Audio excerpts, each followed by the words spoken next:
আরে সাহেদ ভাই কেমন আছেন ভাই আপনি? আপনি তো দেখি সুস্থই আছেন। এমন ভাবে বলতেছো মনে হয় আমার জানাজা পড়ার জন্য রেডি ছিল। আপনি তো এলেন আমার অমাবস্যা চাঁদ। আপনি কখন যে আসেন কখন যে যান এটা তো কেউই জানে না। একটা সিগারেট দাও তো।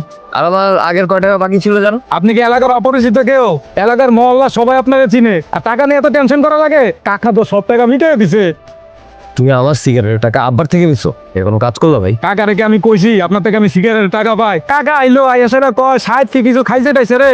হয়তো আবার মন বুড়ো মানুষ, সকালে কি খায় দুপুরে এটা ভুলা যায়।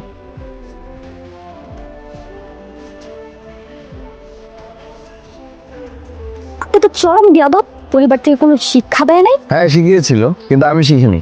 কেন, সমস্যা কি? আরে আপনি দেখি মিনিমাম ম্যানারটুকুও জানেন না। আগে তো একটা মেয়েকে ধাক্কা দিলেন, কোথায় সরি বলবেন তা না করে সিগারেটের ধোঁয়া গায়ের উপর দিচ্ছেন। সিগারেট ফেলুন।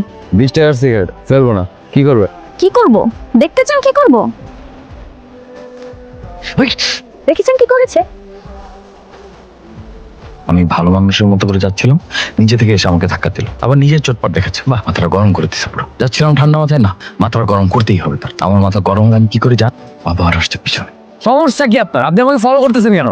নো ওয়ে, আমি আপনাকে ফলো কেন করতে যাব? আপনি তো আমার সামনে দিয়ে হাঁটছিলেন। ওকে ফাইন, যান আপনি আগে যান। যত সব ঝামেলা এসে কপালে চুষছে, একে তো মেজাজ খারাপ করে দিছে, তার মধ্যে আমার মাথাটা খাচ্ছে আবার। আরে কোন সমস্যায় পড়লাম? ভাই শোনেন না, আমি একটা সমস্যায় পড়ছি। তার সমস্যায় পড়ছেন 999 কল করে না আমার কাছে। সমস্যাটা তেমন না, আমি ভুল ঠিকানায় চলে আসছি। মানে ভুল ট্রেনে করেও এখানে চলে আসছি। ভুল ট্রেনে করে চলে আসছেন? স্টেশন মাস্টারের কাছে যান না। বাই দ্য ওয়ে, আপনি পড়াশোনা জানেন? রাস্তায় রাস্তায় মানুষকে সিগারেট খাওয়া নিয়ে জ্ঞান দিতে থাকেন, আর ভুল ট্রেনে করে ঘুরে বেড়ান নাকি? ওয়েট, ঘুরে বেড়াচ্ছি মানে? আমি এখানে একটা বিপদে বসছি আর আপনি বলছেন আমি ঘুরে বেড়াচ্ছি। আর তাছাড়া এখানে একটা মেয়ে বিপদে পড়ে সাহায্য চাইছে, সাহায্য করতে বললে করবে, না করতে বলে নাই। এত ভাবনা আর কি আছে? ঠিক আছে, আপনি যেতে চলে যান। Thank you. ও হ্যালো, আমি চলে যেতে বললাম আর সত্যি সত্যি চলে গেলেন। একটা অসহায় নিরুপায় মেয়ে বিপদে পড়ে আপনার কাছে সাহায্য চাইছে, আপনার তো মায়াও লাগলো না। কি করে পারলেন বলেন তো? এই শহরে এত মানুষ থাকতে আমার কাছে কেন? কারণ অনেকেই পরীক্ষা করেছি, কেউ পাশ করতে পারে নাই। কি পরীক্ষা নিয়েছেন? মানে কি পরীক্ষা নিয়েছেন শুনি?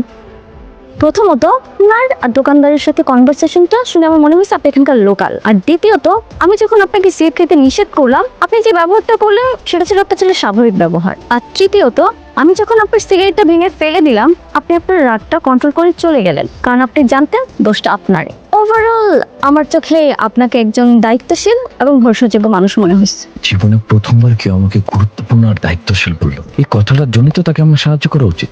আপনি কি কিছু ভাবছেন? সাহায্য করা বাধ্যতামূলক। আসেন আমি আপনার জন্য কি করতে পারি দেখি, চলুন।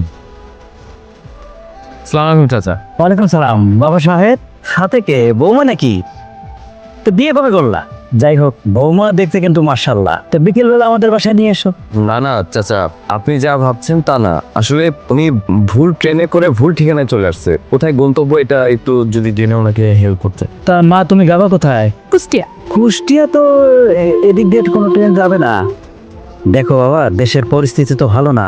টার্মিনালের সব বাস বন্ধ, আর ট্রেনও সীমিত আকারে চলাচল করতেছে।